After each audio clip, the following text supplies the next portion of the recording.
So now I'd like to turn our attention to Professor Stephen Stirling, who's from the University of Plymouth, where he served as a professor of sustainability education and within the Sustainable Earth Institute. And as many of you know, there is a partnership with UCC and Plymouth around doctoral training of students. So it's kind of good to have that connection, deep into here today. But Stephen has worked in environmental and sustainability education in the academic and the NGO fields, nationally and internationally for 4 decades. So he's no stranger to this work. And this includes consultations and advising to UNESCO on ESD, which is Education for Sustainable Development.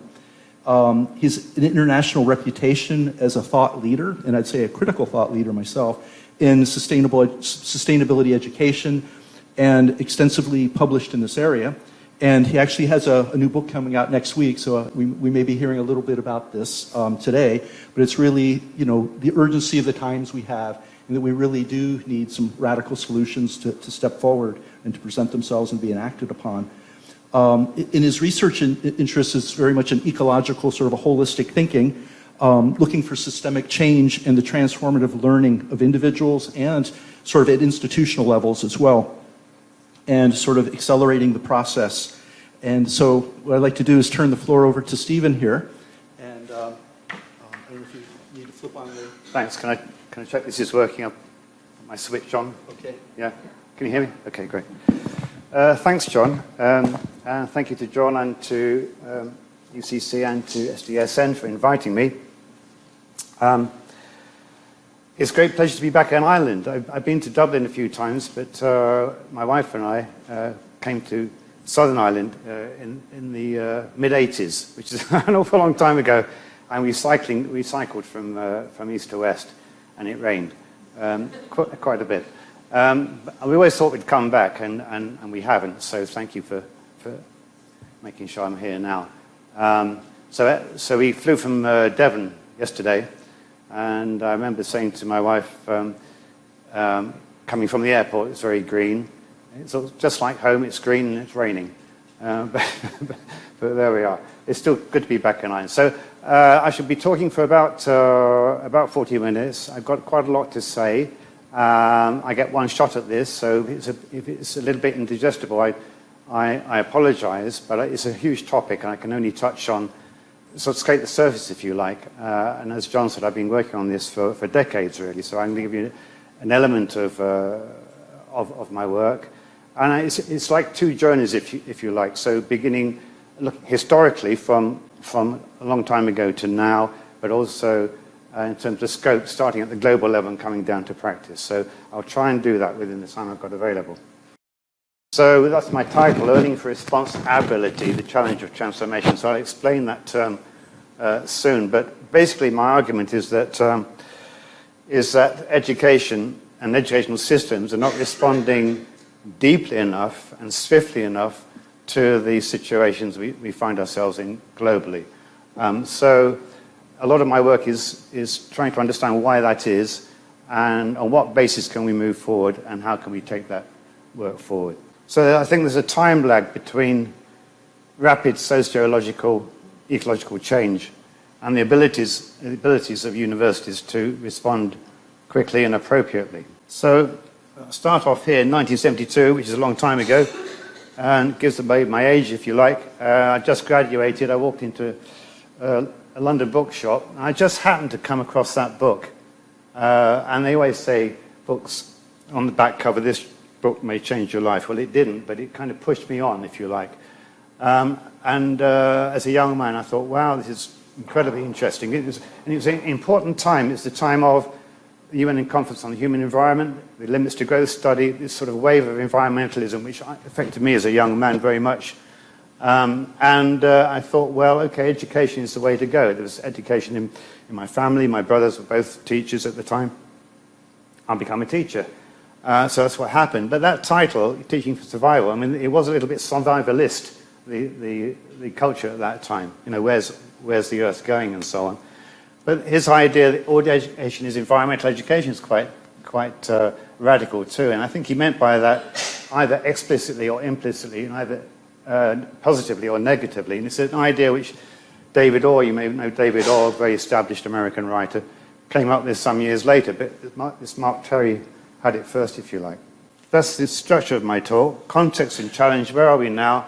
Critique, what's satisfactory or unsatisfactory? Vision, what shifts are required? Design, going forward, how do we enact change? And that triad of critique, vision, and design is a model I use a lot. If you want to change anything, you need to know what's good and what's bad in your situation, some idea of a better alternative, and then thirdly, how to get there. So yeah, so that's the 52 years ago.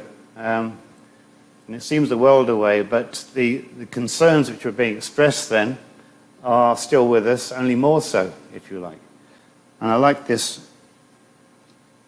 Yeah, so there we are now. These are the kind of books and reports coming out at the moment on the last year or two. And there's a flood of books and reports coming out about these issues in one way or another, and then certainly around the SDGs in addition. And I like this cartoon. I think it nicely sums up our predicament, if you like. It's an Australian cartoonist called Learning. So our way of life is being threatened by a dark force. We must defend our way of life. What is this dark force which threatens our way of life? It's our way of life. It's a nice circularity there. And, you know, you could use that as a teaching aid and be talking for a long time, I think, about that, the implications of that. So you know, nothing's new here. So I was influenced by the limits to growth, and then this came out years later, 20 years later, Beyond the Limits, and it's still very relevant all this time later.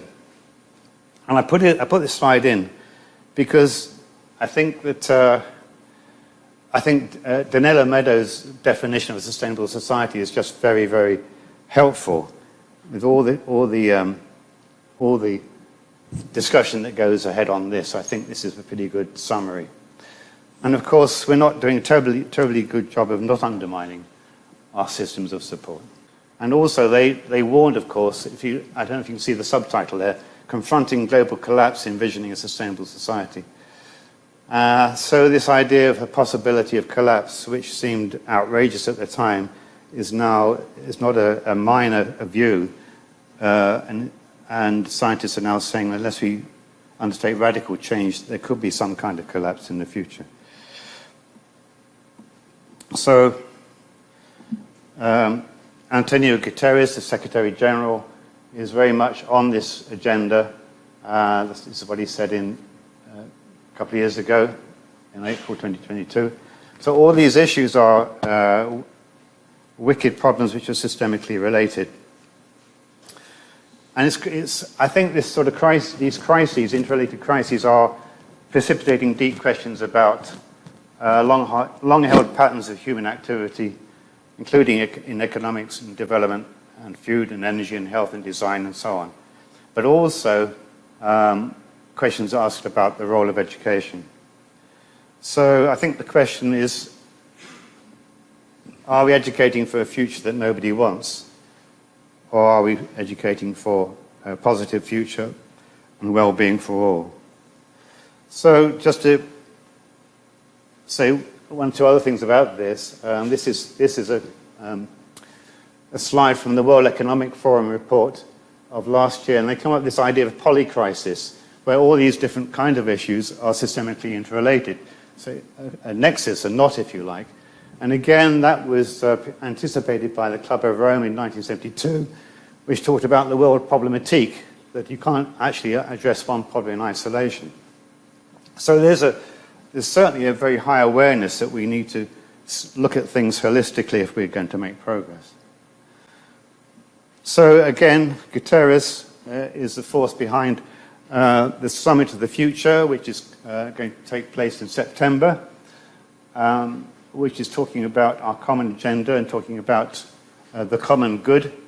And as you can see there, he's saying the choices we make or fail to make today could result in breakdown or breakthrough to a greener, better, safer future. The choice is ours to make. So I think he sees this as a crucial summit to put things back on course. And as David said, you know, the SDGs are not going as well as they should, and progress has to be made. to me, that I interpret this, obviously this is a good thing, but it's happening. But to me, standing back, I see this kind of initiative as a learning process. Societal learning is happening here, that we need to change course. So that's a learning process. And it raises me the question of, are educational systems part of this societal change or not? So, to me, I think you could say that there are three dimensions in this idea of social learning, or even societal learning. So, intentioned unlearning of habits and ideas that got us to the point of systemic crisis, a relearning and reclaiming of approaches that are more sustainable and life-affirming, and new learning that has potential to sustain human and natural systems well-being and well-being into the future. So how are we doing? Well, the next slide is from Monash University, which you probably know is a very well-established university in Australia. And this was a seminar I noticed a couple of years ago. I just thought it was interesting. So, learning to accept responsibility, the priority for education in or out of times of crisis. And the subjects was, what kinds of learning do we need to foster rather than undermine planetary health and community resilience? What is at stake when we don't accept responsibility of ensuring that our education systems and lives benefit both the planet and all our tomorrows? Fantastic, that's good stuff, you might say. But me, with my critical brain, thinks, well, that's good, but if we're talking about this now, what have we been doing for the last 20 or 30 years? Irresponsible education or non-responsible education. So I talk about this idea of responsibility, which is, you can say, is the ability to respond, both individually and as an institution and as a society, if you like. The ability to respond. So going on, it's a bit of a detailed slide, but so responding fully to these crises is not necessarily easy, but this slide summarizes, if you like, a learning process which applies to, at any level, individual to institutional to social. And it's based on learning theory by Gregory Bateson. So no response he calls zero learning. So no change at all. Conformative response, which is what's called first-order learning. So in an institutional level, it's building a little bit of sustainability here and there into the curriculum, let's say, but not much change in the system otherwise. A deeper response is reformative, which is second-order learning, so you get a deeper shift of policy and practice, a rethinking of some of the assumptions and values informing institutional practice. Then transformation, which is where sustainability ethos drives purpose, policy, and practice, resulting in fundamental redesign and organizational learning. So clearly that's a much tougher and deeper response. And I think a lot of universities are on this journey. And you don't just leap to number 4, because 4 is difficult anyway. But if you have some idea of the journey and your map, then I think that makes that direction of travel more possible, if you like. But I think part of the problem now is not only our intellectual heritage, which is largely reductionist and mechanistic, but also the whole sort of marketized and neoliberal milieu that has been effective in higher education all over the world.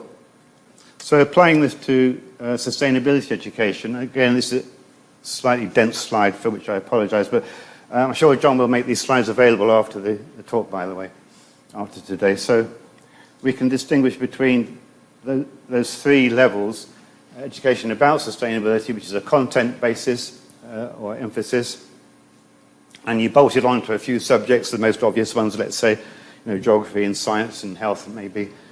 A deeper one is adaptive. You're building in a deeper response across the institution. And lastly, what I call sustainable education. And what I mean by that is a shift of culture, where sustainability is the culture of the institution. And it's much more dynamic, if you like, response to this agenda. I've talked about this in depth in some of my writing. So, how do we get from a conformative to a reformist and then a transformative response is the issue. So, on to the second section, critique. What's satisfactory, unsatisfactory? So this is the question I've been asking myself and everybody else for many years, really. How should and how can education learning be rethought and reconfigured to make a significant and central contribution to achieving a more sustainable and just world? And clearly, in terms of the SDGs, this is a central question. So it's certainly not just me. There's a lot of people engaged in this debate, but the central players, I'm sure you know, has been UNESCO. So in a sense, that legitimates all of us who are trying to make a change and say, well, UNESCO says this, UNESCO says that, and it gives us a rock, if you like, and a jumping off point to do the work we do. So you may know in 2016 they produced the first ever global education report around sustainability in education.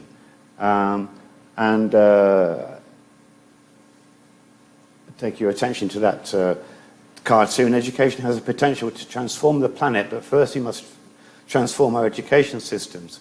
And then the quotes on the right, we must change the way we think and act as individuals and societies, so in turn education must change to create a peaceful and sustainable world, and so on. And then the quote from the Assistant Director General in the preface is interesting. We are increasingly asking if what people learn is truly relevant to their lives, if what they learn helps to ensure the survival of our planet. You know, what would your answer be to that? And you may know that they produced the ESD roadmap on the right there, ESD for 2030, and that's still their current guidance document. So I take my hat off to UNESCO because they've been absolutely influential in taking this agenda forward. They also initiated this International Commission on the Futures of Education, which is a huge consultative exercise, international exercise, which reported in 2021. And you can read for yourself some key phrases from that.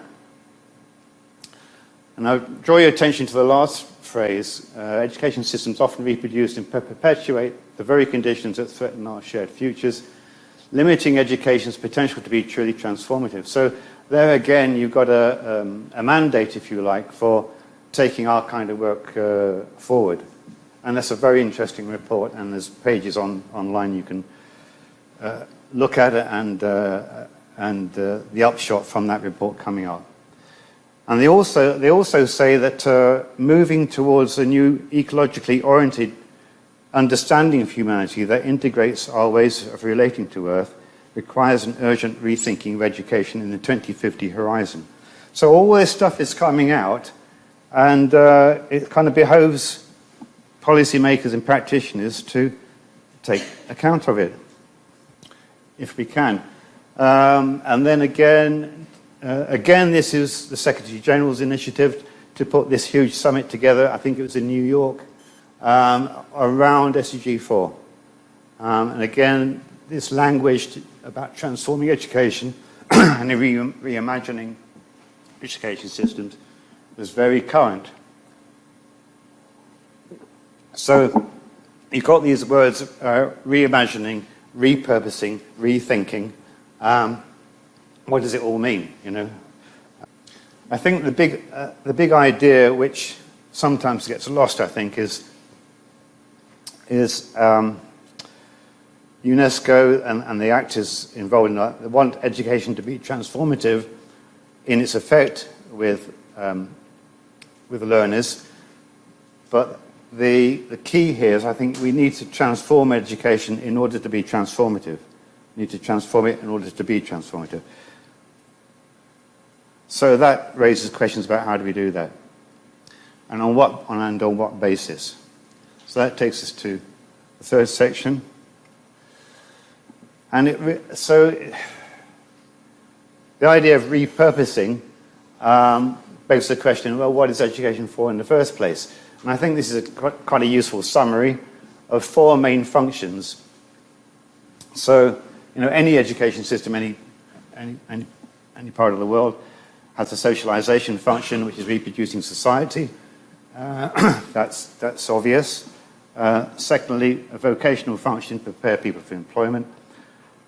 The liberal humanist function to develop the potential of individuals.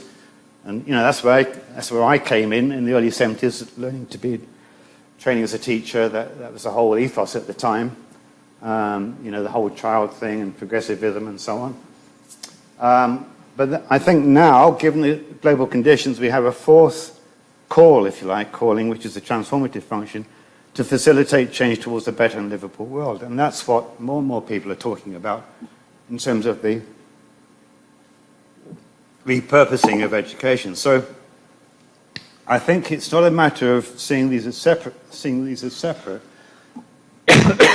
but if we can put more emphasis on that 4th dimension, it changes the other 3. We're not saying we're abandoning them. We don't want to abandon them, but it shifts the emphasis and the direction of the other 3 functions into a more integrated whole.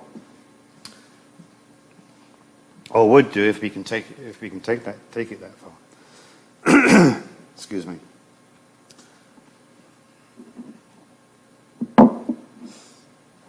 So, this idea of repurposing. So this is kind of just a lot of my stuff is to do with thought models. How do we actually rethink things? So what is the purpose of education as it was, as it is currently? And it's certainly changed in my career from that sort of liberal humanist purpose to the more economistic and vocational emphasis, as it should be, given global conditions, and as it could be, because it needs to be practicable. So we need to move fast, but we need to be practicable to bring people with us and make the kind of changes we need. And I put this one in because it raises the question. I've used this slide a lot in my writing, and it sort of came out of my PhD years ago.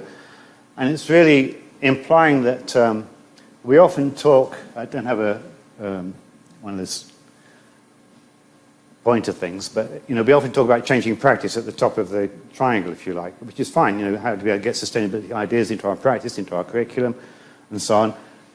But what I'm suggesting here is there's layers of influence here, if you like.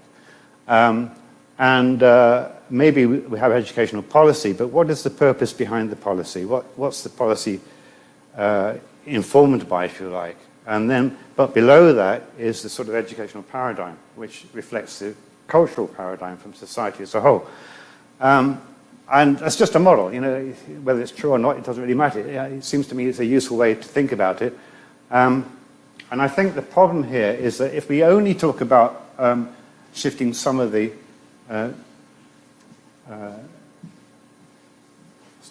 our practices without deeper thinking down the triangle, if you like, it's a bit like building an eco-house on unsupported foundations.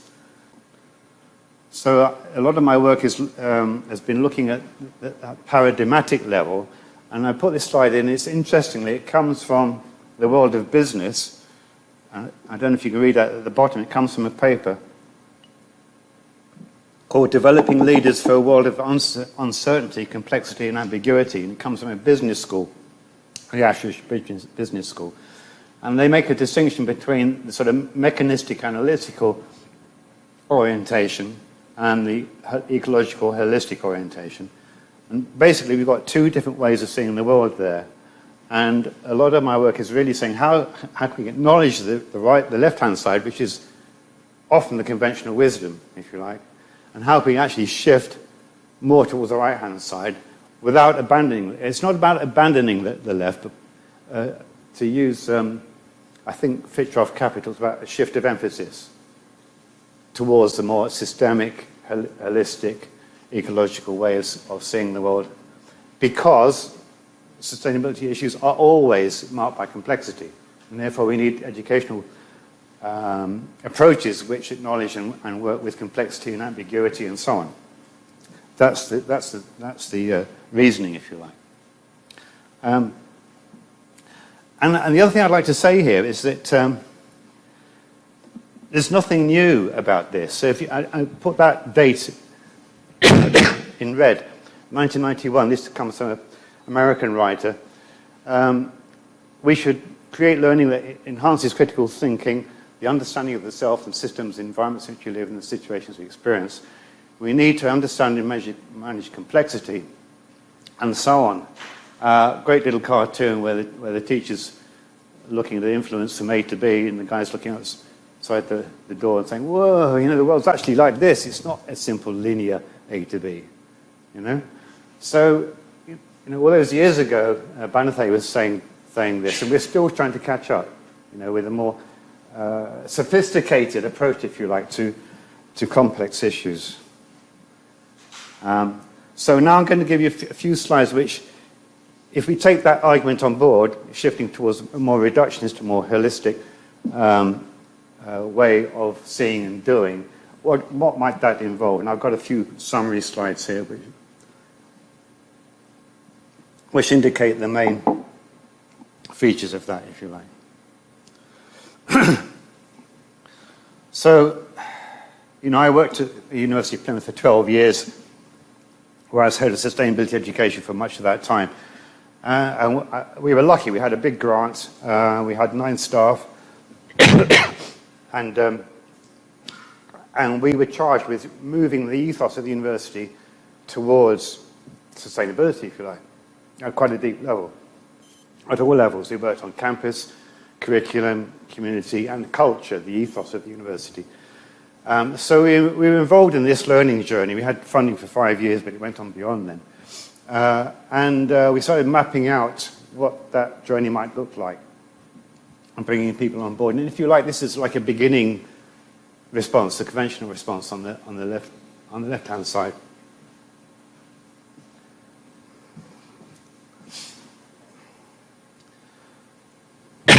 And then, if I just flick through those,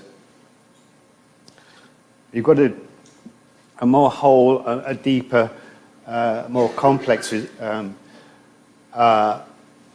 scenario on the right, if you like, which is a more sophisticated and deeper response. And again, I'm talking about responsibility, how to actually get across on that learning journey. It takes time, it takes commitment, and so I'll say a little bit about that later on.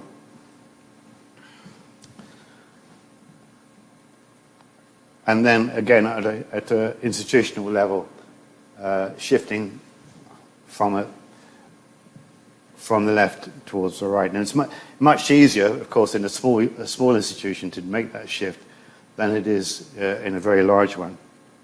But something can always be done. So then, with respect to curriculum pedagogy, how do we shift, again, from the left-hand side towards the right-hand side? And I'm actually quite encouraged, because I think more dynamic, there's much more interest in dynamic learning styles now. John, could I have some more water, please? I'm getting quite dry. Thank you. So, I think this shift is underway, if you like, and a lot more interest now, for example, in inter- and transdisciplinarity and dynamic learning styles than there was some years ago, particularly with relation to sustainability issues, of course, which is a driver. So there we are. There's some, thank you, John, some illustrative examples of the kind of pedagogies I'm talking about. I'm sure these will be familiar to you. Which are not easy often, but you often get, as you know, more dynamic learning situations and a good response from students if we can actually take that leap into more dynamic pedagogies. Now the next slide is talking about, I talked about first and second and third order learning. So this one is a take on the common triad of values, knowledge, and skills. And I think if you take a more sort of holistic ecological worldview of that, and a lot of my work is about that, what might that look like? And so I think a transformational worldview can be said to have these three dimensions. So how can we design learning experiences that expand learners' views of themselves, of others, of nature and the future, and encourage them to have a wider responsibility? So that's an expanded view of the world, if you like, which I think the current state of the world is demanding that we develop. Secondly, how do we develop a kind of systemic understanding that everything relates to everything else, and all actions have consequences? And then thirdly, how to develop the ability to design and act relationally, integratively towards regeneration and resilience in human and natural systems. I've said a lot more about this in my work, but this is like a summary of the three dimensions, if you like, the perceptual and the conceptual and the practical. So lastly, last section, how do we enact change? I think the first thing to say is just make the distinction between what are called structured learning, as you know, what universities do, with students, of course, the whole curriculum, the syllabi and so on, design learning among students. But in terms of sustainability, we have to remember the organizational learning aspect. So if you look at the best examples globally of universities which have really taken this agenda on board, they recognize that social learning, organizational learning in the whole institution has to be part of the equation. So if you get good progress on the right, then you get good progress on the left. You know, it's an integrative thing. But if you don't, it's as you know, you just have one or two keen people doing it, and everybody else is left dry. You know. So how do we actually get the university as a whole to take this on board, so we get strong structured learning amongst the students? And again, it's the whole thing as I keep saying is a learning journey, if you like.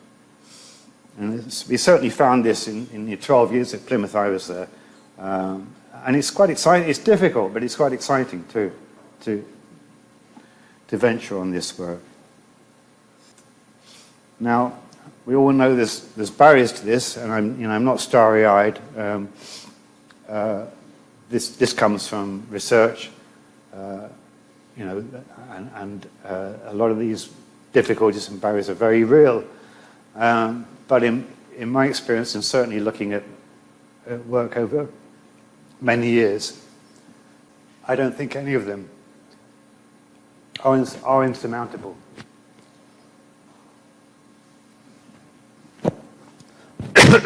However, they are real and they have to be taken seriously. So this is just based on our experience at Plymouth.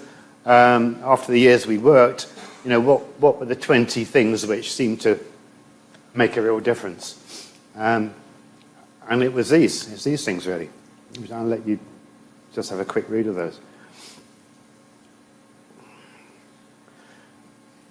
And we learned as we went. We had a core team, and we reflected on our practice the whole time. And what we did, and we had some funding, is have a key person in each department, in each school. And so we had cross-institutional collaboration, which was key to the whole thing. And we brought them together. So we have an interdisciplinary, disciplinary mix of people over years, exchanging experience. And what we did is build, I would call like a connective, collective, critical intelligence about who's doing what across university. So as we know, universities are notoriously siloed like this, and we did the work the other way, forming connections the whole time. And it worked, there's always more to do, and you always wanted to have more progress, but it really did make a difference to the direction of the university, which still trades on its sustainability record, I have to say, years later. This is a summary, if you like. So the ability to respond depends and involves an emotional response, to be engaged, to be inspired, to be motivated. An intellectual response, you need to get it, understand it, know something about it, and you need an operational response to facilitate change. And I think that applies at every level, from students to staff to community to the institution as a whole. Okay, so a couple of years ago, I was invited to, I'm coming to the end now, you might be pleased to hear. A couple of years ago, I was invited to edit an e-book with a couple of colleagues, and it was called Repurposing Universities for Sustainable Human Progress. And we put out the call, and we got a lot of papers in, which to me indicates how much buzz there is around this agenda now. And also, once it was published, we got over 150,000 hits and downloads. 150,000, which again indicates to me there's a real hunger for this kind of thinking and inspiration. And some of it was theoretical, and some of it was very practical, the papers we got in. And this comes from our editorial summary. And we came up with these 5 conclusions, if you like. Because the Transforming Education Summit, which I talked about earlier, talked about truly transformative. Well, what does that mean? I mean, John and I were talking last night about this word transformation, bandied around a lot, but not necessarily examined in any depth. We took myself and my co-editor took a sober view of this, and this is a fairly hard-hitting conclusion in italics you might want to read. But you know, we think that's valid. We really need to get on board with this because of urgency, if you like, and what we owe to young people. Okay, I just put a few slides in which might be helpful to you. I don't expect you to run away with these without looking at them maybe after the seminar, but these are some of my models I use. So we can assess the validity and constructive nature or otherwise of our policies and curriculum. So these are a little model of 5 C's. Again, to stimulate debate. And then if you look at the right-hand side, a few years back, the Higher Education Academy in the UK, which is now renamed Advanced HE, asked me to write a book of guidance based on the Plymouth experience. It's called the Future Fit Framework, which is really about introducing ESD. And it's not for people already way down the road. It's for academics who say, I know this is kind of important, but what do I do? How do I start? How do I get involved? That's why I wrote that. And years later, it's still used, it's still current. And one of the models in there is very simple. It goes, if you're looking at your curriculum regarding the 4 R's, regarding what we do now, what is the value that we need to keep in the light of the sustainability agenda? Retain. What might need modification, revise? What might we need to abandon because it's no longer current or useful to us? Reject. And what new ideas, concepts, principles, etc. are needed? Renew. So that's, again, a little model to help discussion and staff induction and so on. But that little booklet is free to download, and it's been very, very widely used, I believe. Unashamed plug for my new book. If you're interested in my work, the publisher was interested in me because I've been writing stuff for years, and they said, why don't you put together some of what you think is your strongest writing into a book and do an introduction and a conclusion. And I said, well, okay, that sounds like a good idea. Of course, it proved much more challenging than I thought at the time. So I wrote it last year. Funnily enough, it's coming out next week. And they've called it The Reader. So it's a sort of guide through my work over many years. But when I got stuck in, about 40% of it is new writing. And David Orr kindly wrote the foreword. And there it is. That's yeah, I guess, I mean, the thing which really was on my mind is this question of urgency, you know, where the world is going and so on. And it's, you know, we were talking about it last night. It can be bad news, particularly as, for young people. And we have the whole eco-anxiety thing and so on, which is very real and very valid. But in researching this book, I'm just aware of how much positive stuff's going on. There's like a response to the crises by just a regeneration and resurgence of innovation at all levels, networks coming out of the woodwork, new ideas coming out of the woodwork, not just in education, but right across the board. So I actually came away from doing the research quite encouraged, actually. And so this idea of regeneration is very key to that, regeneration of community and biodiversity and local economy through this more holistic approach. So I've tried to, in this book, take on board the immensity of the crises which are out there, and they are, but also a firm faith in the power of education and learning, both formally but also as a society, that we can actually get through this. And I've tried to reflect that in the book. So I started with the book which inspired me, which is Teaching for Survival, 52 years ago, for goodness sake. And the way I finished this book is to saying, can we go beyond teaching for survival towards teaching for well-being and thrivability? Not just survival, but actually a better world. And I think we can. I think we can, particularly at local level. What can we do within our own circumstances? And we can always do something positive and motivating and exciting. That's my belief. This is a quote I use a lot because people say, well, are you an optimist or a pessimist? And I don't answer that. I tend to quote Jakob von Usko. That's my best Icelandic pronunciation. There are too many possibilities to be a pessimist, and of course, there are also too many crises to be an optimist. I always say I'm a possibilist. So I think that's just a great enabling thought. So I see myself as a possibilist. And these are some key websites. They're all checked that they work.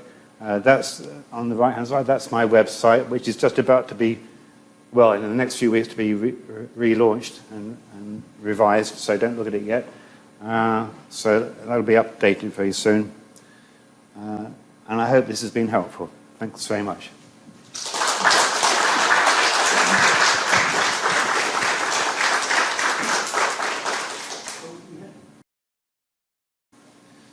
Thanks very much. I really enjoyed your presentation. I've two questions, and they're both about the practical elements of this. So it's really about the experience in Plymouth. I'm curious to understand.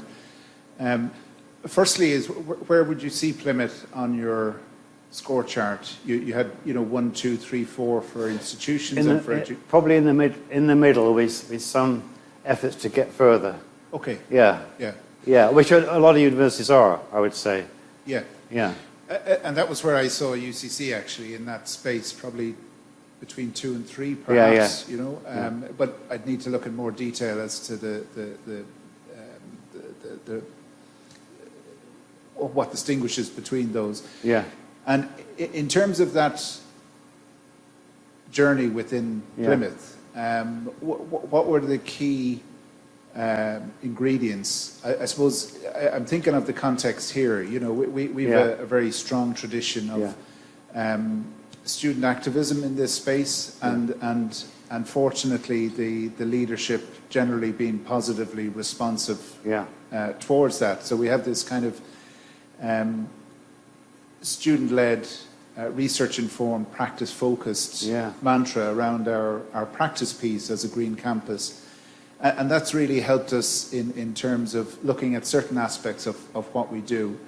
And then in parallel, we've a kind of a strong research focus in sustainability. And we also have strong elements in education. But in terms of the advancing, pushing that to the transformative, I'm just wondering what were the key ingredients from your experience of engaging with either students, staff, or the leadership in Plymouth to, I suppose, maybe key challenges or was there anything that stood out as a key kind of light bulb moment, or something that where you could see some kind of change towards this, some kind of, not so much change, but buy-in, perhaps, is the... Yes, it's a good question. I mean, it's such a complex process, as you realise. It sounds very prosaic, but when you ask for the key moment, I think, looking back, we have this Green Gowns Award. I don't know if you have it, but we started winning awards, and then we went back to the VC, who, we had we sort of had senior management blessing, but they didn't really know what it was all about, and it's always kind of patted on the head, you go away and do it, But when we started getting the awards, the feedback to the VCs from national recognition, they went, whoa, it was... That actually opened doors, because they suddenly thought, oh, there's some reputational advantage here, we need to build on this. So they started opening doors for us, the senior management, and they recognized that what we were doing was important. And they started realizing this was a growing national, international agenda, and if Plymouth played its cards right, they could actually be at the front of the game. In fact, they were at the front of the game, because we started 20 years ago, before a lot of other people did. I think they could have done more with that advantage, but that's another question. But that senior management buy-in, active buy-in as opposed to just passive buy-in, was critical. Yeah, I'll just say one other thing is that we had these what we call centre fellows right across the piece, which is I mentioned. It was really important to have somebody in each school, each department, as a champion, and we supported them as much as we could and brought them together. But one mistake we made is that although they might have been expert in aspects of sustainability, whether it's to do with health or engineering or marine or whatever it was, we kind of assumed they could just take it on board. But what they were weak on was the pedagogy. And we kind of assumed they could do all this, and they couldn't. They're just straight lecturers. So we had to help them with the pedagogy to get a more dynamic learning environment happening in their areas. But we did a lot of input, a lot of training, a lot of people coming from outside about what they were doing, and so we sort of built up a bit of a buzz.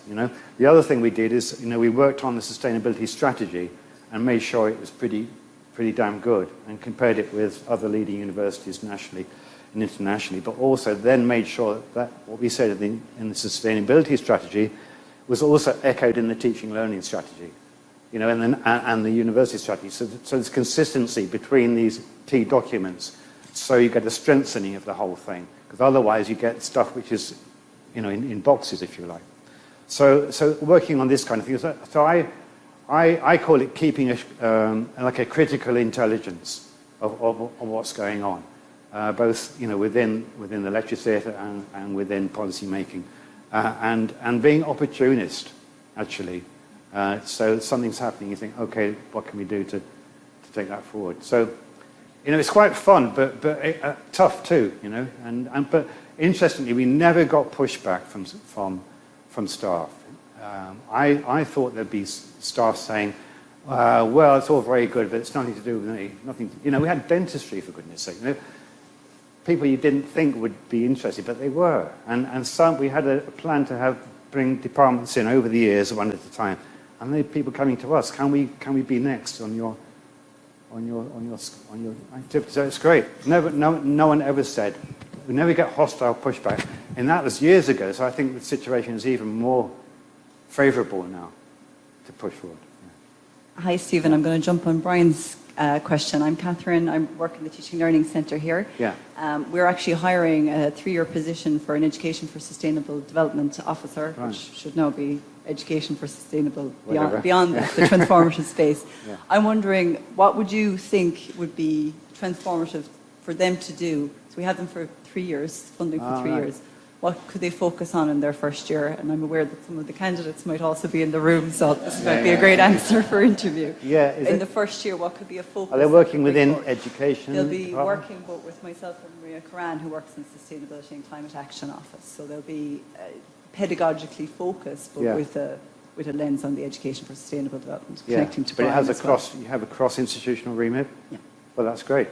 So I would, well, based on the work at Plymouth, I would try and do something like we did, because the universities have this default situation is to put everything in boxes. They just do. That's the way it's always been.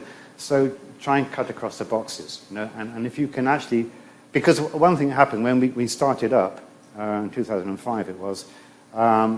We suddenly found enthusiasts working in their own little box, if you like, and they were excited by being acknowledged, that's one thing, and secondly, brought into a community of practice. That's what we did. We developed a community of practice which was across the university, and where there was a need for support or resources or whatever, we made sure that was in place. So start small, start with the people you can identify are keen, build on their expertise, and then bring others in, and also learn. I mean, there's such a lot of good experience now, both nationally and internationally, through the Green Gown Awards and so on. I'm also linked to the International Association of Universities, IAU, which has a huge ESD grouping right across the world, and there's all the UNESCO stuff. There's such a lot of experience and good ideas you can draw on to feed into people, But I think, the other thing I would say is you have to be careful to avoid missionary zeal, So we tried hard not to do that. Otherwise, it really puts people's backs up. You need to. The term we use is an invitational approach. So this is an important agenda. The students are probably here, as well as other places, a huge force for change now through, the Greta Thunberg effect and everything. The students are demanding kind of change. So use that. So they know that the agenda is important for one way and another. So our approach was to how can we help you? How can we help you take your work forward? And who can you work with and so on? And just build that capacity over time. And then celebrate it and make sure people know about it. And when good things happen, make sure senior management know about it. And so on. It's that kind of process, if you like. And reflecting on what you're doing all the time and then taking it forward. But I think the time is, from what I understand of what's happening here, I think the time is ripe to push that forward. And it's very positive, it's very positive. Yeah, okay, yeah. Okay, we have time for one more, but one more quick question. Yeah. Hi, thanks for this. I think it's a very useful, a really valuable presentation and conversation, because I think we're all on a journey, and it's helpful to be informed by good practice elsewhere, and obviously including your own work, and thanks for all your work over several decades. I just like just a paper that you published with Victoria Hurth in Cambridge recently, or you mentioned about purpose and the whole idea of we need to have universities with purpose, kind of looking at from the business side of things.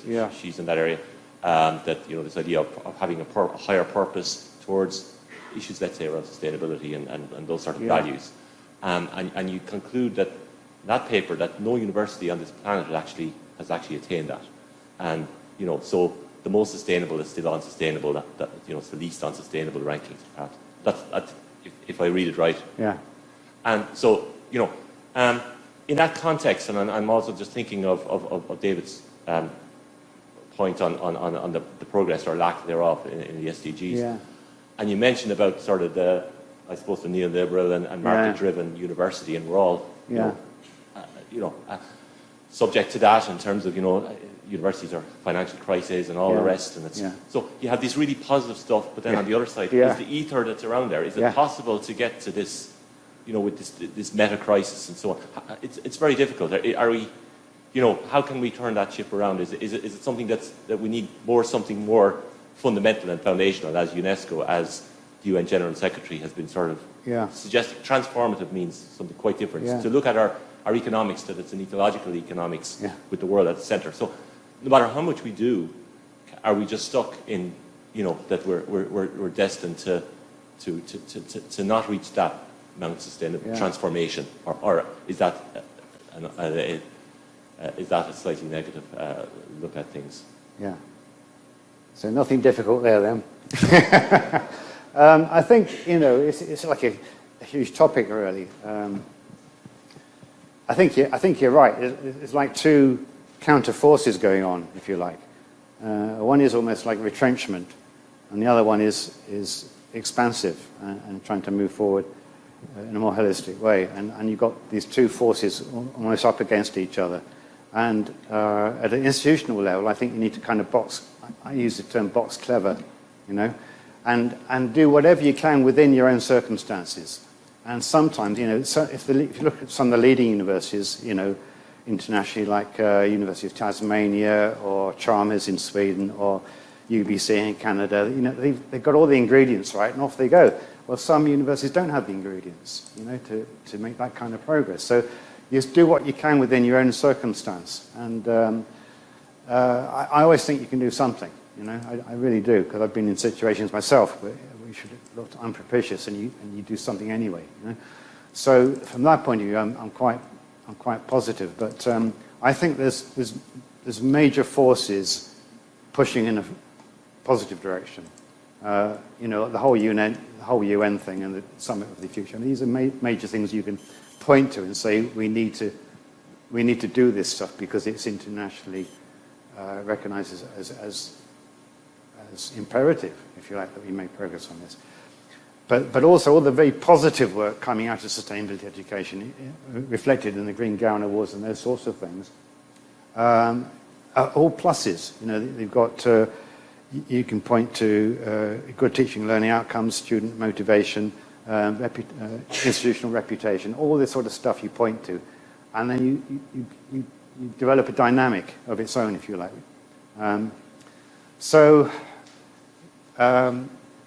Much as I'm not a cheerleader for Nike, do it anyway. You just do it, and it starts getting its own momentum. But there's always going to be pushback. But I think,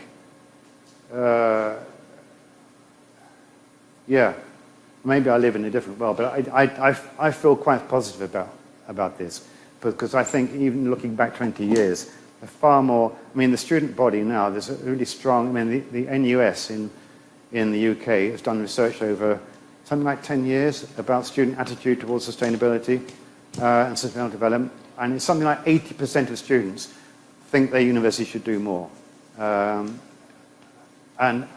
that's been a figure that's been consistent over about 10 years. So again, you point that to the senior management and say, look, the students are wanting this work, so we need to do it. And if you get the students there, then you've got the income, you've got the student income, and then the university's income goes up. All this kind of arguments you use,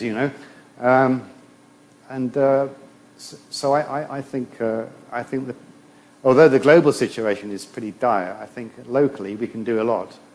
We do a lot, in terms of working in the community too. This whole regenerative push, which is gaining ground now, is something we can jump on, I think. I don't know if that's an adequate answer to a pretty big question. Yeah, no, I read yesterday somebody quoted something similar to yourself, that it's too late for pessimism.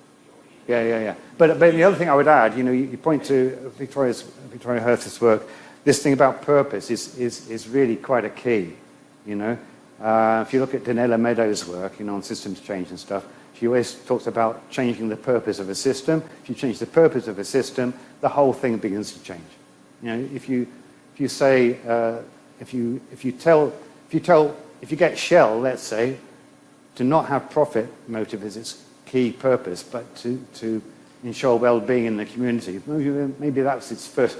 Maybe that becomes its purpose. The whole thing changes. It's like Ray Anderson, the carpet fame, changing the ethos of the company, and the whole thing changes. So if you get top-level purpose change in a system, it's a massive lever. So, Danella Meadows' work sadly died years ago, but her guidance on 10 changes, 10 ways to change the system online, fantastic stuff. We used all that stuff when we were at Plymouth looking at systems change theory. That's very useful.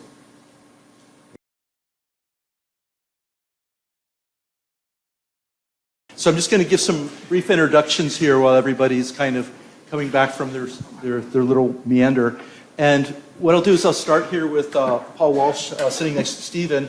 And he's also a member of our executive committee and the leadership council for SDSN Ireland. And beyond that, he's the vice president of the SDG Academy, which I would say is a critical part of the global SDSN network for sort of around the teaching and learning space. But beyond that even, he's a professor of international development studies at UCD, and he's the director of their Masters in Sustainable Development. Sitting next to Paul is somebody who gives me hope for the future, and I'd say she's wise beyond her years, is Niamh Guiry. And she's a PhD student right now in law, and I think it's environmental law, right? And while she's also the assistant lecturer for international biodiversity law. So, and she's somebody who I see is doing an interesting balance with activism and the academics. So I think that's something that's really critically needed moving forward. And she also is a significant, I'd say actually at the core of developing a digital badge for teaching and learning with the SDGs while she was working in the Green Campus office. And if you ever need a graphic artist, she's really good at that too. Sitting next to Niamh is Laura Steele, who's come down from Queen's University Belfast in the business school. And she's just a bundle of energy, I think, and a senior lecturer in business and society. And she's also serves on the UK and Ireland chapter steering committee for PRIME, which is the Principles for Responsible Management in Education. And I think, to really bring business on board, both in the academic, in the teaching and learning, but also in the research space, I think is critically important. And it's working with the UN Global Compact in trying to provide skills for the students to balance the three pillars of sustainable development: the economic, the environmental, and the social. So I think myself, it's very important work. And on the end here is Jerry Mullally. I've had the good fortune of working with him in a number of areas here. He's a lecturer in sociology, and he also co-directs the Masters of Sociology for Sustainability and Global Challenges.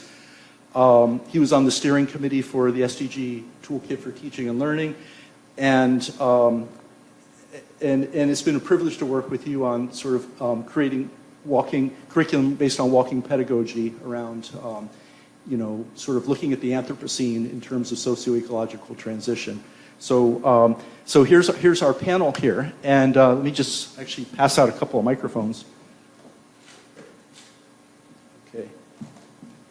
If you guys don't mind sharing microphones. And what I'd like you to do is maybe starting with Paul here, is take about 3 to 5 minutes or so, and just maybe comments on or reflections on Stephen's presentation, but also maybe where that fits within your own sort of philosophy and around teaching and learning and sustainability. Okay, so I feel, just to say, I'm trained as an economist, so I'm a bit of a blow-in in terms of sustainable development and education, but I am a practitioner of it. So I do actually appreciate and find it really useful to look at the readings of Stephen and others who've been at this for years. But I kind of doing it back to front, you know what I mean? I'm kind of doing the practice first and then looking at the theory and the logical frameworks, etc. But 2 comments. The first is, there was a slide, and I hope I can remember it, about, when you're actually in the classroom, the things that are important, right? So what can influence you? One is the current societal sort of norms or what's out there. One is this idea of getting the job, one is your own kind of personal development, and then the other side is to try and look at the future we want and to kind of be an agent of transform change, right? So just to say, in the courses we do in the SDG Academy, we purposely mix science, policy, and practice interfaces. Okay, so the idea here is that if you just think about it, right, how, even if you to change the curriculum, change the teachers, change the way people are educated, the pedagogies, they have to then walk out onto the main street, and the world they're living, they don't apply their knowledge, they don't see that. They don't see it in practice, right? So for me then, if I was a maths teacher, of course I'd come, or STEM in general, of course I'd give examples that would kind of be real life for the students, right? So, so what I just think is so important is that you've got to bring practice and policy into the classroom. You've got to actually show the students that there are projects out there, there are actors out there in corporates or NGOs or government who are actually doing projects that work. And what you're learning in the classroom can be applied, and in fact you should be applying it immediately, right? And I've kind of noticed this. We've been recruiting staff across SDSN, and for the first time what I'm seeing is people who've done their undergrad, their postgrad, their jobs, and they all have a sustainability thread right through them, right? A few years ago that was not possible. I was an engineer that switched, or an economist like me who switched, etc. So this is kind of good, but it also kind of shows the imperative of this policy practice interface, right? So what are you doing with that? Well, one is that there's a big problem that the world you live in your household, or just walk outside the gate, is not practicing what you're learning in the classroom. That is a big problem, right? So to be able to go, one, I know of a career, two, it drives me personally as an ethical person or a person of dignity, and thirdly, I'm seeing these ideas and transformations actually working, right? I know they're in these little silos in the corporate or in government, but that's important, and I can be part of that, right? And that makes them that thinker, that's someone who has a belief in transforming change, right? Second point, we have to be very careful in the way universities and the rankings of universities in the Northern Hemisphere, particularly the top 500 universities, is inherently selfish, right? We have to understand that if we want a safe operating space for humanity, we have to build the capacities of the developing world, right? Nobody should get a prize, right, in saying that they're a leader in anything in sustainable development if they're not twinning or building capacities in middle or lower income countries. Because we can make the adjustment to net zero, but if they don't, the game is over. So we have to realize that, right? And I just think incentives inside universities, we can go on all day how they drive interdisciplinary work, transdisciplinary work, but they certainly, compared to the old days, this idea of getting out and twinning with Dar es Salaam or twinning with SIDS, etc., that's kind of gone, right? They just see, where's the money? You know, it's a waste of time or whatever. Not true. Right? This is where you can bring in religious knowledge, you can learn lots, you can publish lots, you can bring in lots of money. But we're not focused on building capacities in lower middle income countries. And you're not aligned, as far as I'm concerned, you're not aligned to the SDGs or the UNESCO's policy if you're not involved in multilateralism. If you're not involved in that sort of worldview that you have a responsibility in a global sense, not just, yes, okay, principles, you know, yes, in your own household, where you work, in your university, in your work. But if you can and are able to build capacity abroad, you should. Right? And that's another thing. Right? My last point, and this is one for Stephen to explain to me, when in UCD, in our strategic plan, we have this term, sustainable global human society. Right? That troubles me. Okay, and I'll tell you why it troubles me. Right? Like, obviously, we have to reform our political, economic and social systems and how they interact, and to be kind to nature as a source and as a sink, we've got to learn how to do that, right? Particularly in sustainable systems. We know that, right? But there is merit, like, you know, just putting it this way. An alien comes down and says, I think there was a film on this with Keanu Reeves, right? So you're the species who's destroying this planet. Now, if we get rid of you, the planet's fine. If we leave you and you don't learn how to be the lead species with agency and look after everyone, like look after all the planetary systems, all life on Earth, well, the plant's going to die if you don't do that. So maybe we have to take you out, right? So I just think that people who have an inherent sense that biodiversity in itself is important, ocean health is important in itself, right? I think that's the way to go. Don't be going, oh, it has to service us humans. It has to be a future for us humans. Otherwise, we're not interested, right? That is not the way to think, right? And that's why I think a lot of the biodiversity guys who build in this go, well, like half Earth or the 30-30 principle, they go, humans have to stay off the sea, stay off the marine protected areas, stay off the forest, because any presence of humanity, that destroys our ecosystems, and we're done, right? So, and somehow then, where's the theory how humans can coexist with nature? Like, where are those theories? Right? They don't seem to exist for me, right? So that's why I always say sustainable development, because if you go back to Brundtland, they understood that it's about the safe operating space for all life, but also to leave behind the environment, and sustainable livelihoods if you want, and political systems and so on, and social societies, to have them as good as you find them in the future. But I think we have to emphasize, in terms of clean air and water, food systems, etc., we have to say that is our priority, that, we basically look after nature and, look after our common home. And if you want to be religious about it, like, this is our garden to preserve and to look after. And it's very dangerous to be too human-centric about this. So I suppose reflections from the discussions today and comments. There's a lot of food for thought. I've been writing down kind of notes, and I must come back to these points. I guess from Stephen, he was saying kind of what is education for, and thinking about how it could be really resonated with me. I suppose I come from a science background. I did microbiology for my undergrad, and then I did an environmental law master's and worked for a year and started my PhD in environmental law. But when I was in undergrad, I joined some student activist environmental groups, and that drew me to environmental law and policy. So that really shaped my understanding of law and policy, and also my understanding of the world. And I can't separate the two necessarily. We were having conversations about this a few weeks ago about how or if you could separate those two. For me, I just can't. And it really shapes how I approach my research, how I approach teaching and learning. And I think kind of that, how it could be reimagining, whether it be the SDGs or international law, or how we approach teaching and learning.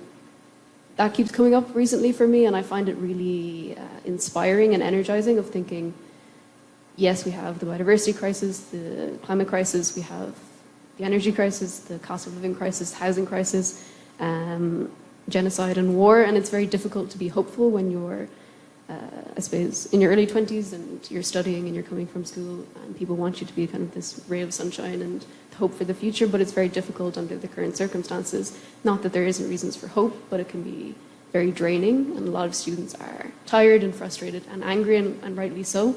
But a lot of them are filled with enthusiasm, and even from my kind of 6 week of teaching this semester, they have such great insights. And to tap into that knowledge as kind of co-creation with students, obviously that's not straightforward or easy at times, and I know it can be complex and draining on both student and staff time and capacity, but I think it can be so meaningful and interesting. And I think there's, I suppose, the vision for ESD and sustainable education. I think there's immense opportunities, ones that we may not even be aware of. So I'm working with my supervisor, Professor Owen McIntyre, to develop a module around sustainable development, the SDGs and international law, based on kind of my research and his research, and we've been kind of going through the process of this, developing this module together. That will be starting, all things going well, in September. If you told me that last year, that's not something I would have ever thought was possible. And I think it's just being open to these opportunities, meeting people where they are as well in terms of teaching and learning. I think when I'm trying to explain, I suppose, my research or talks or anything like that, I'm very aware that not everyone is thinking about these issues all the time like I am, and they not have the understanding or know the jargon the way that I do. So I kind of try to explain it as simply as I can, to engage with, make it accessible, engaging with people. I think kind of that sentiment of kind of we are all in this together is very much true, and we need that public engagement, that community engagement. We need our students here with us, but at the same time realizing that we're not all in the same position. We don't have all the same resources or time. We're not starting from the same place, and we're not all equally respected, protected. And it can be difficult to kind of confront this narrative of the systems that we're working under, or the institutions or the organizations. They're complicit within these inequitable and unsustainable systems, and that can be a harsh reality to confront, and it can be uncomfortable. But I think if we approach that in a very open way and try to get comfortable with that harsh reality that we are kind of benefiting from exploitative and unsustainable systems, and working together to reimagine and rethink those systems as much as we can in an open and genuine way, I think that really is what I think about when it comes to research, teaching and learning. Oh my goodness, two really incredible people to follow. So my name is Laura Steele, as mentioned. I'm from Queen's, but probably a lot of my work at the moment relates to PRIME, the UN Principles for Responsible Management Education, and some people will be familiar with the work of PRIME. And it's a child of the UN Global Compact. It was established in 2007, really in recognition of the harm that business was doing, and also deep concerns about what we were teaching business students, and some evidence that they were leaving business schools less ethical, less sustainable than they actually entered them.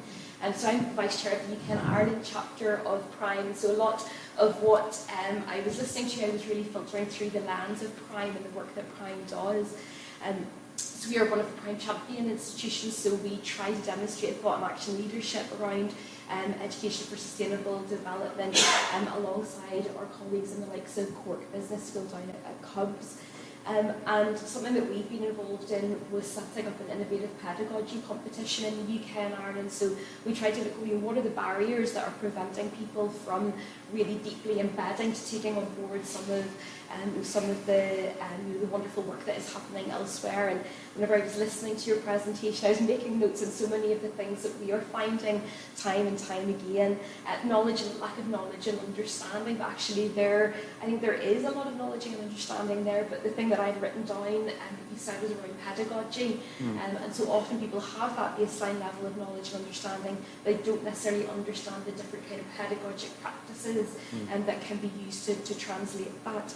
Time is a really big one that comes up again and again in this crowded curriculum, but helping staff across the UK and Ireland and trying to get them to find the time, to find the space to really look at how to integrate ESD in curriculum. John is very kindly coming up on the 17th of April to assist our staff with that.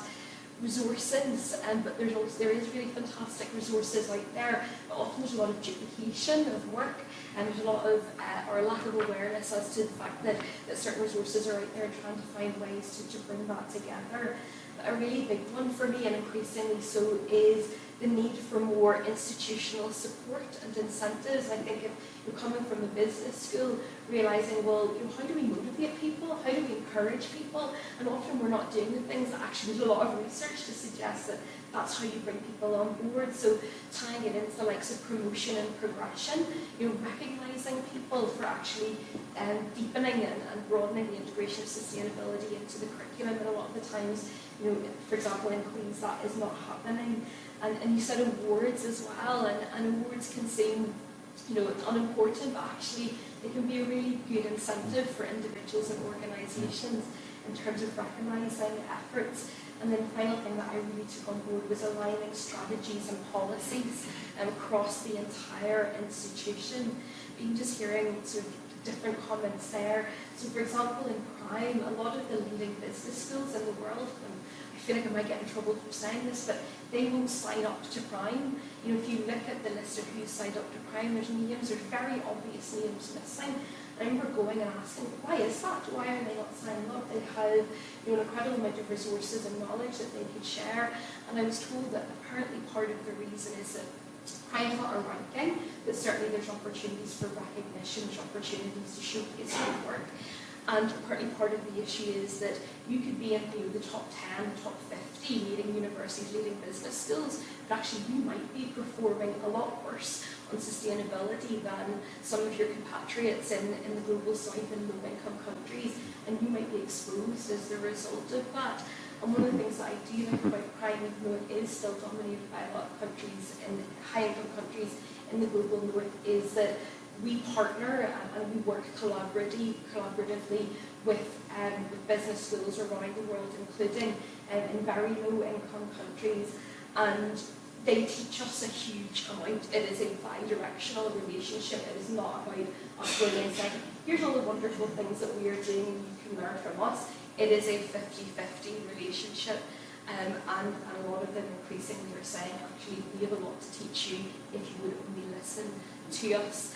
So thank you all for really powerful contributions. Okay, so thanks very much to Stephen for a wonderful presentation. As you were going through it, I kept having the feeling that I resembled a lot of those remarks. I suppose in terms of my approach, first of all, I'm a sociologist, and worse than that, I'm schooled in critical sociology.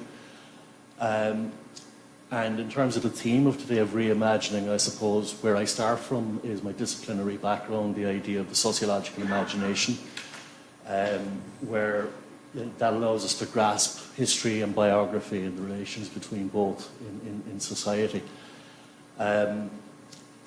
In many ways, some of the comments around kind of integration of sustainability into the curriculum remind me of work in the 1990s that I was involved in around kind of governance for sustainability, environmental policy integration, and so on. So I suppose the first lesson is that we're not the only institution that are thinking through some of these processes. Now, sometimes it can be one step forward, two steps back. Sometimes there can be periods where these kind of things can flourish, and so on. I work a lot with John. John would approach the SDGs in many ways, I suppose, in terms of really focusing in on the realisation of the targets.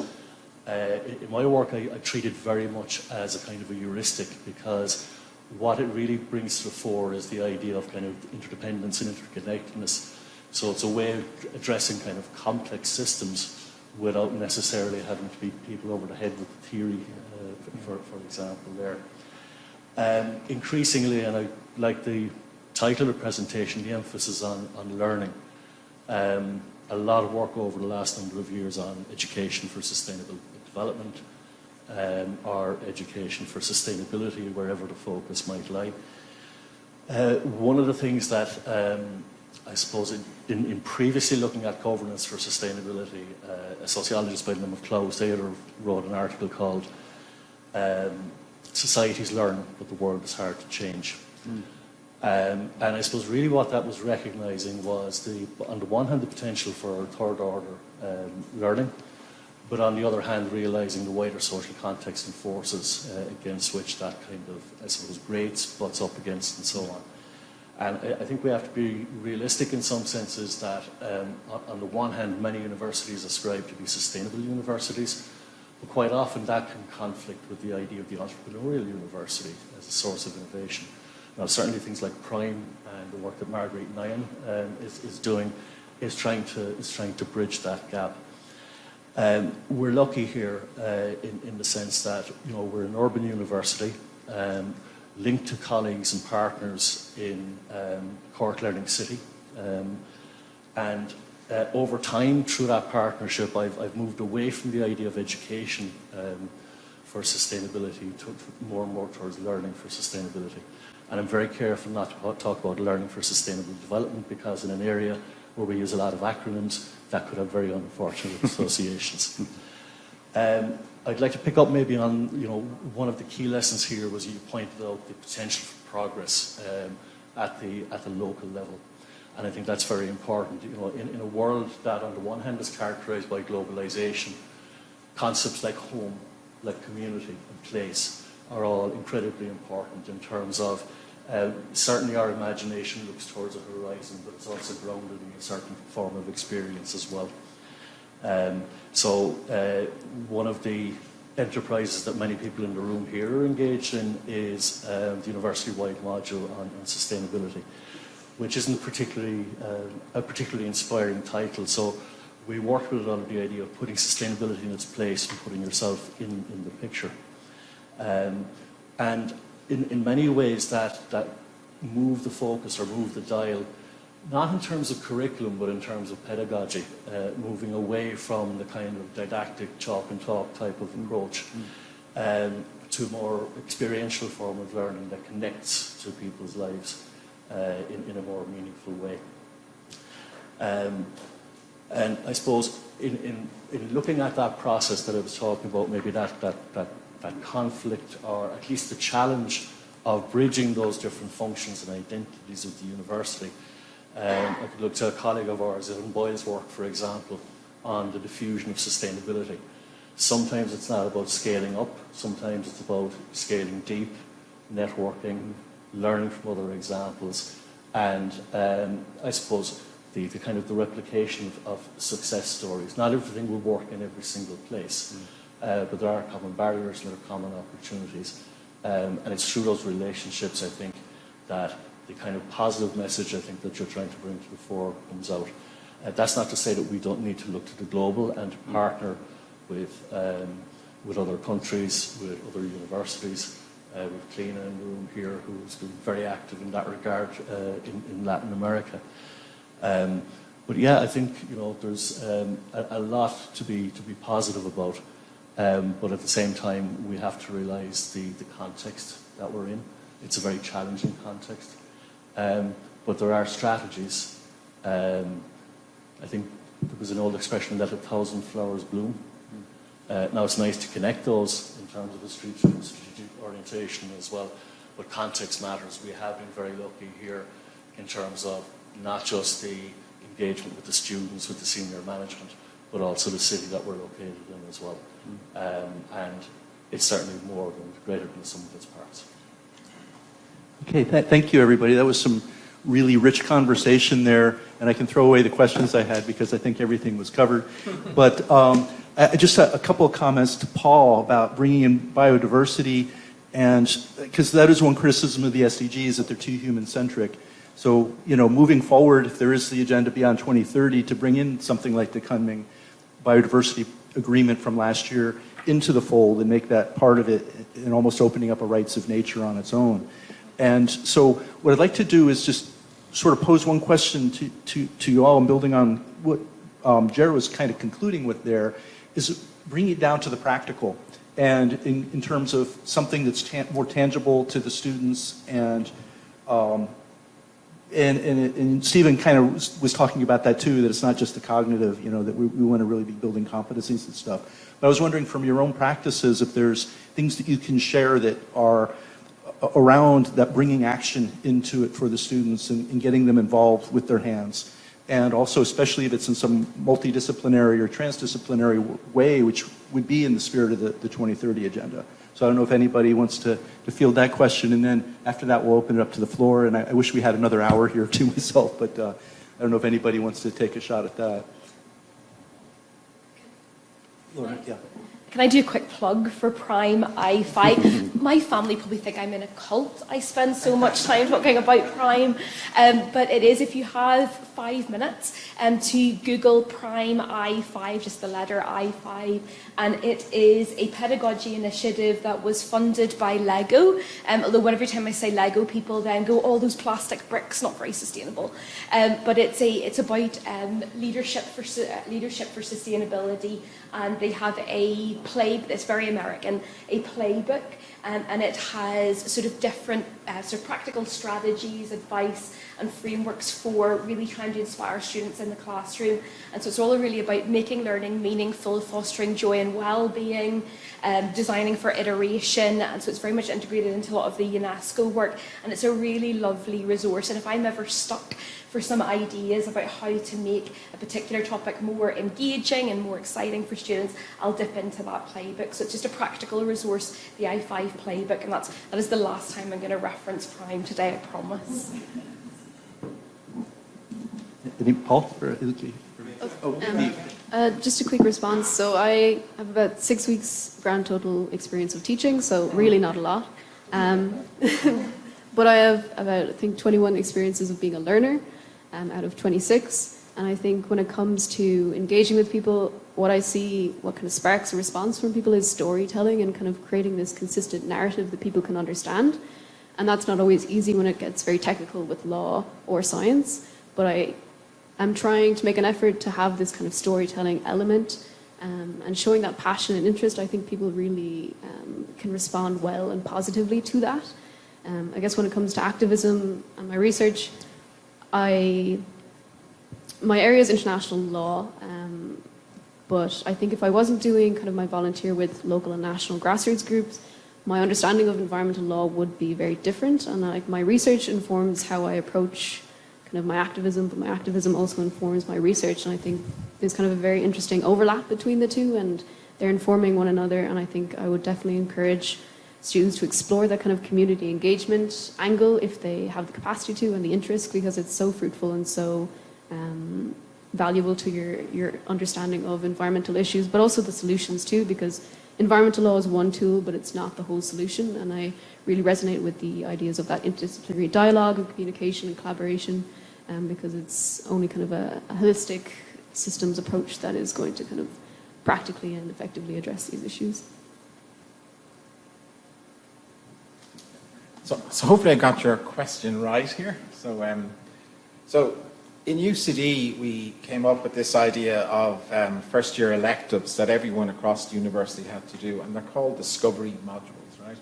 And they have to have a feature that they kind of hit the research and education agenda of all the schools. So obviously doing something like sustainable development hits those boxes, right? So we did two things right and one thing wrong. The first thing we did right, I guess, I made all the lecturers explain their journey, from K-12, just to give them a sense of how they made decisions and when. And that's just interesting, just because when you're younger, you have to see, well, what's motivating you to go on to do a master's or do something, or how does it actually work, right? And there's some great stories there.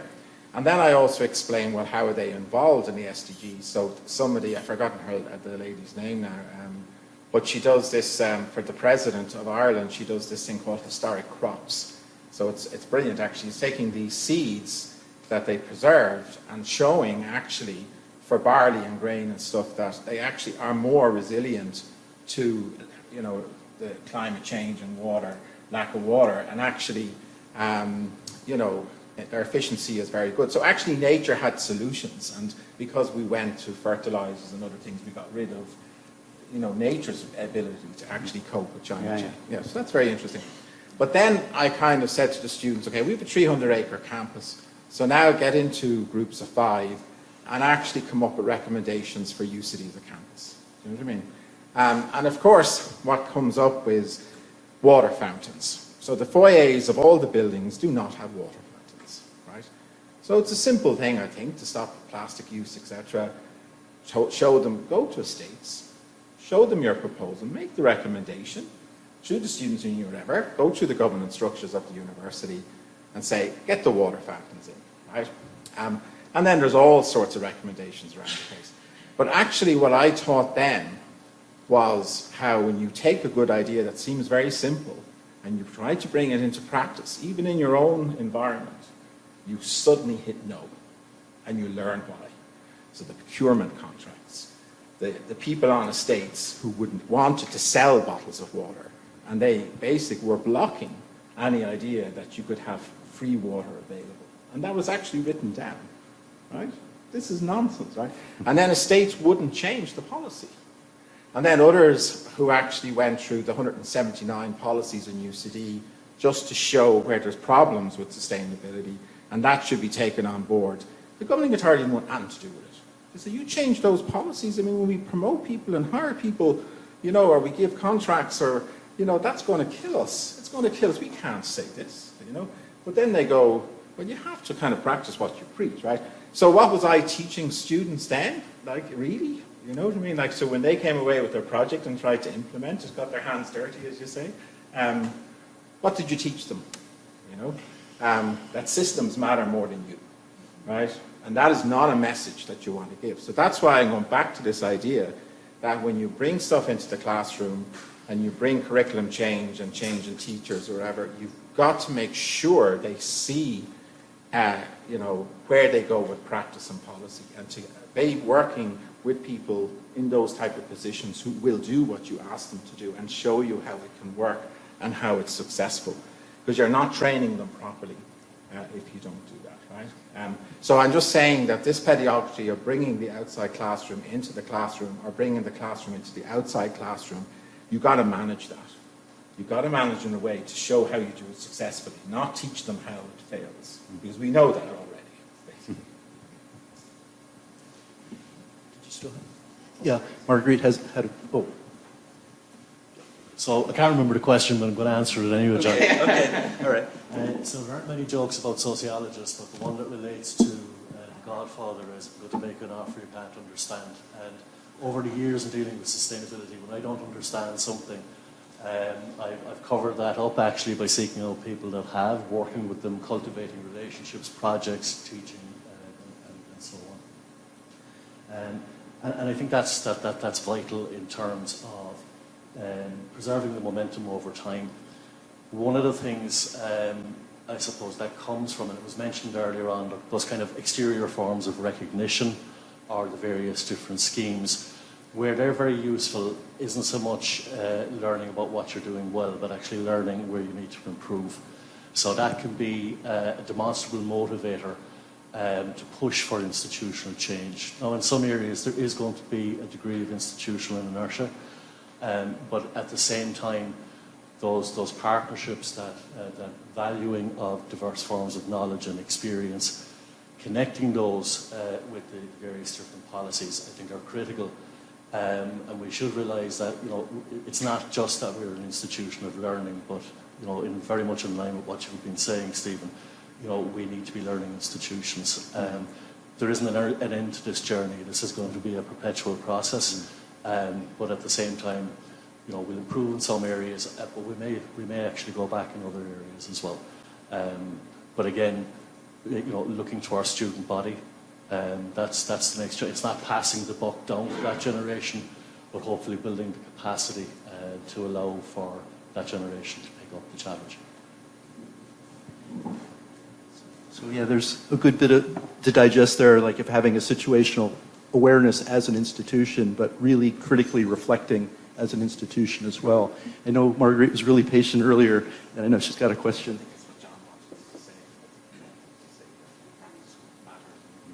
Yeah, thanks very much for all your contributions, and I really enjoyed Stephen's talk earlier as well. It's fantastic. So I'm Marguerite. I lead Sustainable Futures, which is a nationally coordinated sustainability education initiative, and I direct a number of programs that are interdisciplinary, and we work with other a number of academics, and based in all different disciplines in engineering and environmental science and business and sociology to deliver our programs.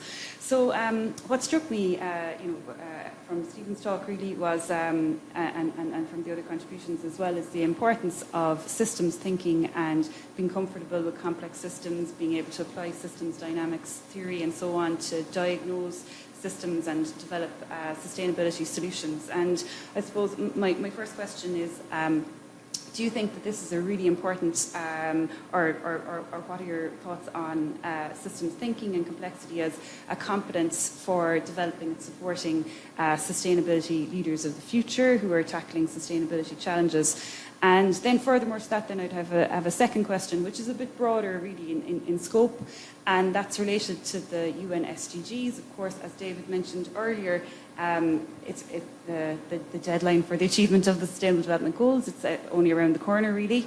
And, a lot of our conversation here is around reaching the Sustainable Development Goals. How do we pivot and how do we transform our education systems to achieve the Sustainable Development Goals and their targets?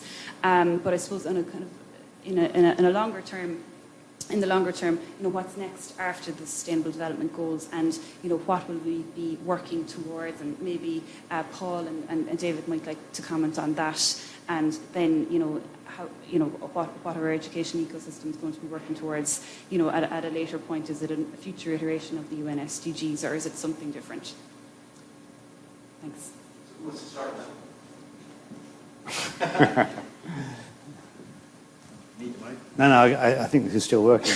Is it still working? I think it is. Yeah. I'm having slight trouble hearing you, but so if I go off track, bring me back again. But the first one was about systems thinking, right? Yeah, you come to the right man on that one, because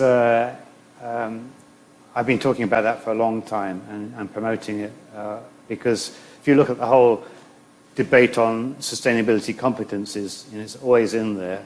Didn't used to be, actually. It now is, and people talk about it more and more.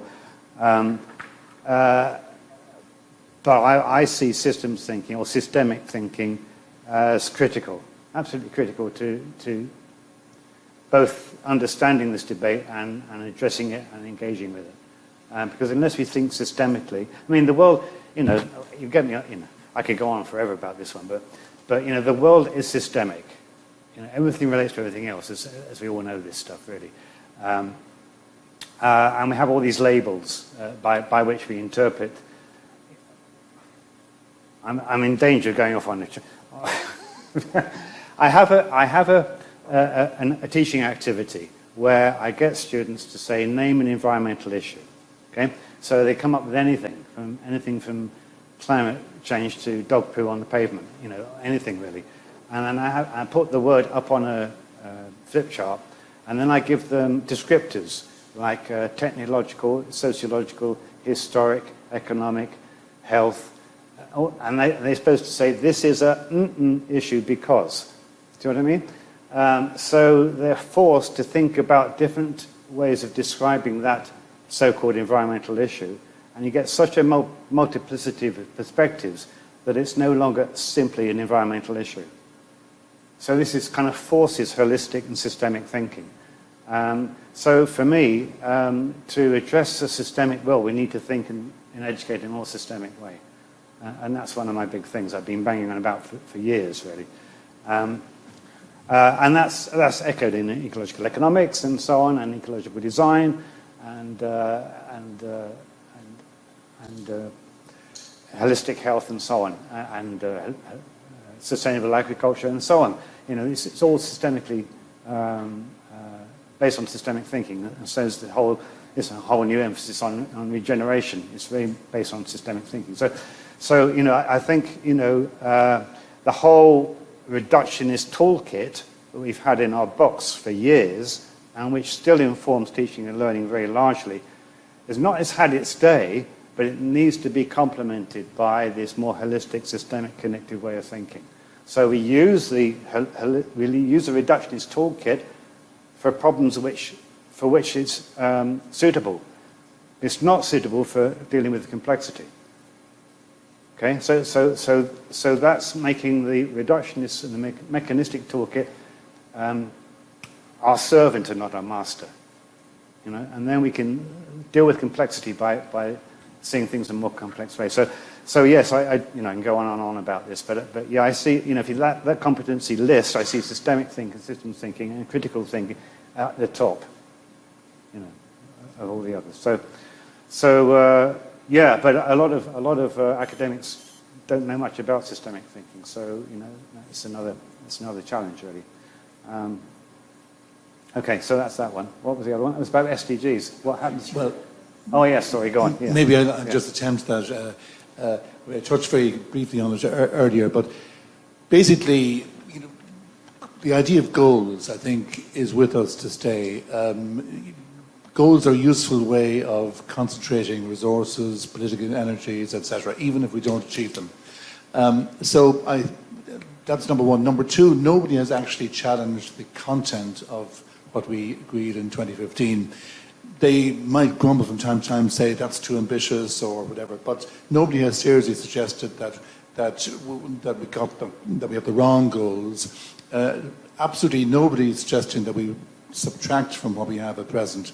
I think it's much more likely that, say, by about 2028, people would say, okay, well, not clearly we have a long way to go to achieve all of these by 2030. They may not say it before then, this is the strange thing, but by about 2028, they'll begin to say we need new negotiations on a new post-2030 development agenda. And I think myself it will be remarkably similar to the present one, but there would be things added.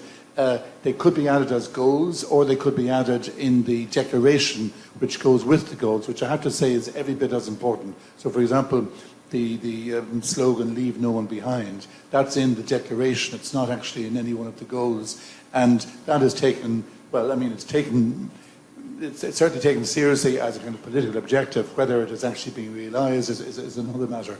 But I think if I look back, there were things which we could have developed more fully in 2015.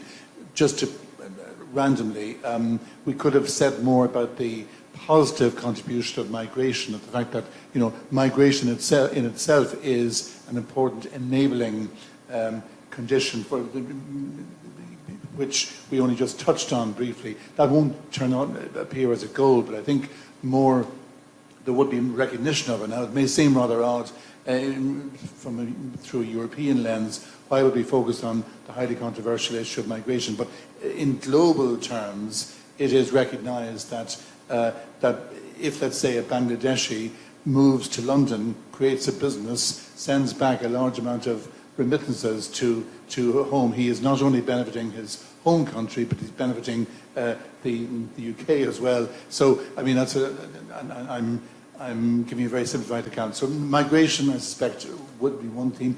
The use of our new technologies, AI comes to mind, how you can fast forward development with these, but there are also risks. The use of digital in a wider sense. Most of all, development finance. Now, there was a separate agreement, you probably know, called the Addis Ababa Action Agenda, which tried to indicate the options we have for development finance to actually achieve the goals. But there was a feeling that more needs to be done on that, and that the world has fallen behind in terms of helping developing countries to get to first base, as it were. So those are just random examples of the type of extra themes which I think would come in, and there are lots more one could imagine. But strangely enough, nobody has actually said goals 2, 3, 4, 5 or whatever are wrong. Last point is that they were devised, of course, in intergovernmental negotiations, but on the back of the biggest consultation process that had ever happened at the UN. I mean, millions of people literally were involved over the previous couple of years, all kinds of civil society groups. They contributed indirectly to the negotiations. So I'm not saying that we got it necessarily right at the end of the day, but there haven't been complaints about these 17 goals. Some people say, why not 10? But the truth is there was never any appetite for that. We had 8 Millennium Development Goals. It was always going to be about a double of that. And nobody wanted to agree, or nobody could agree on what should be dropped. Should the climate goal be dropped? So for a number of reasons, it is 17. I half suspect it could creep up to 20, but that's just my guess. Officially, the world comes to an end in 2030 when we find that we haven't achieved them. Nobody is talking about what will come after, but I think it will begin. I mean, gradually in the next couple of years, people will make serious references to a post-2030 agenda, but that's my guess as to what will happen. Can I just respond today? You might be interested in an activity that Ria and myself were involved in based on the toolkit that John developed and then was created into Digital Badge by Niamh. So we're different connected people here.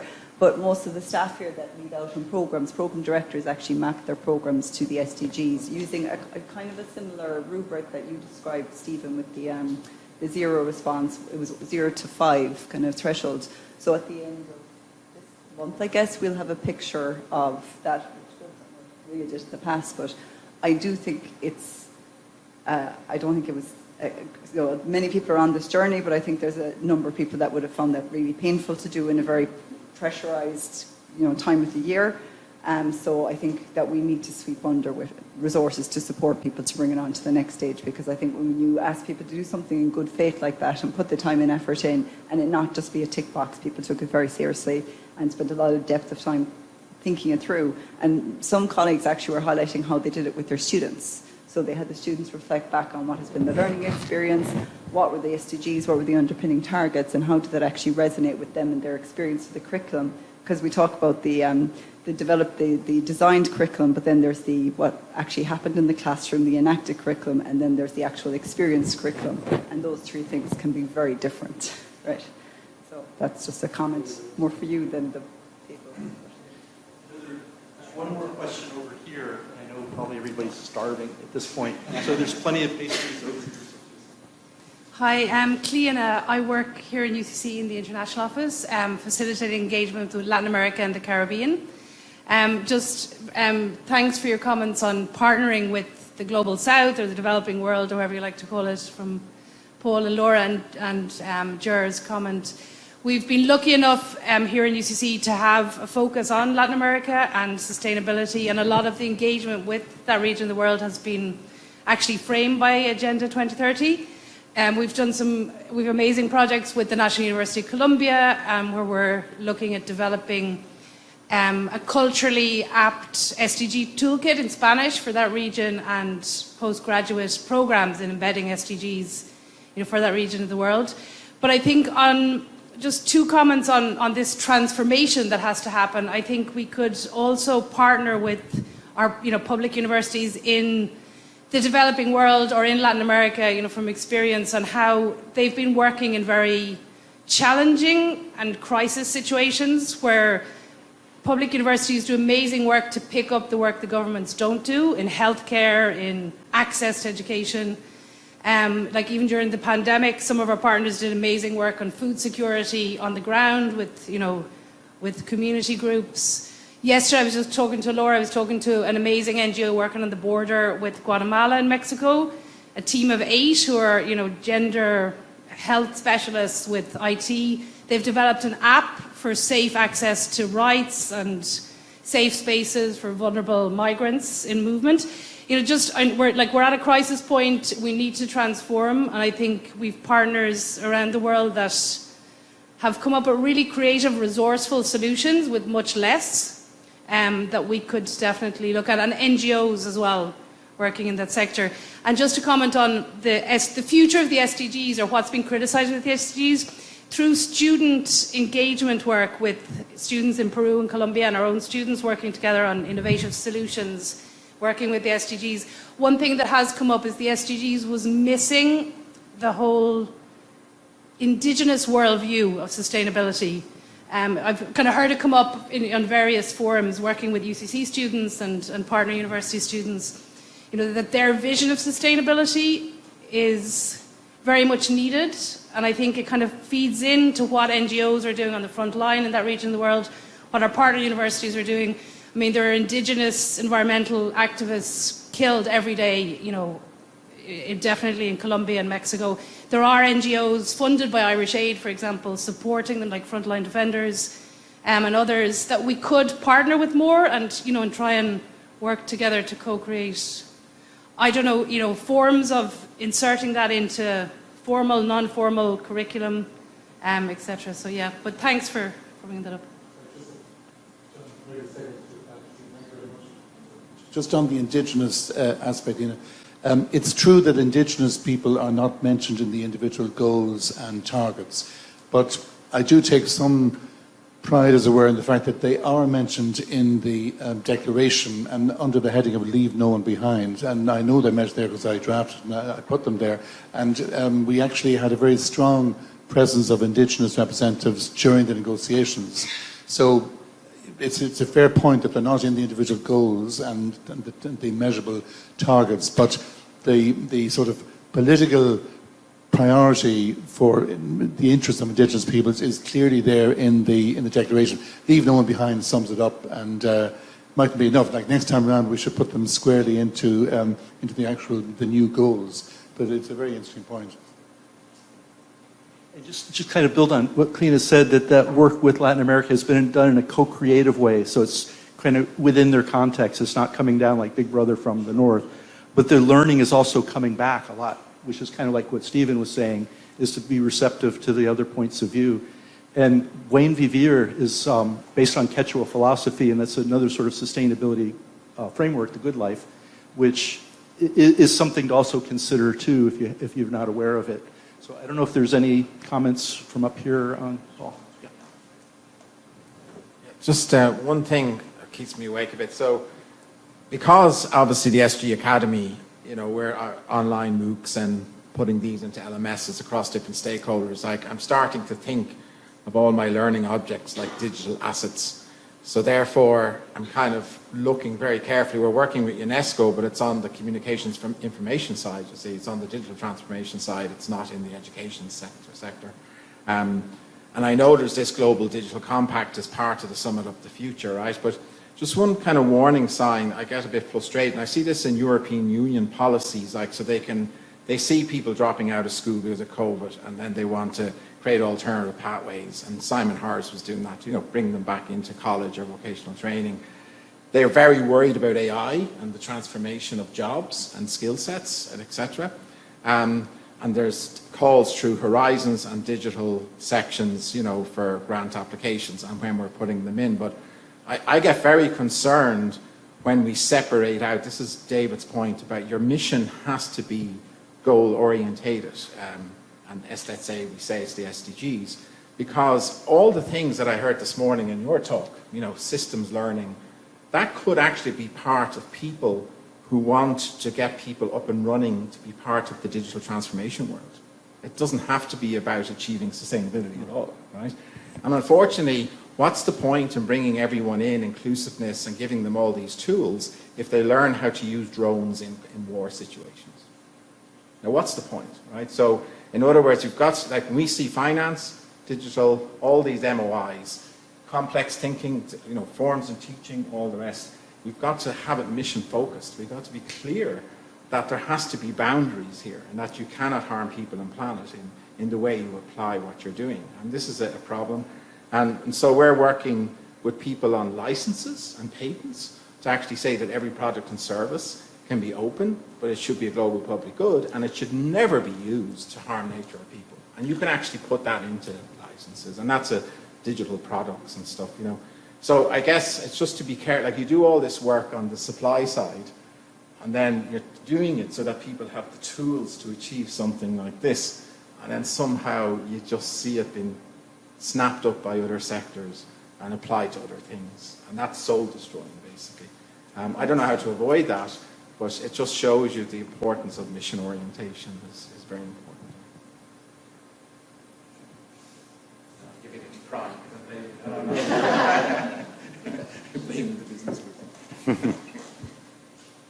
Okay, well, thank you all. And actually, one word that sums it up, if you don't mind.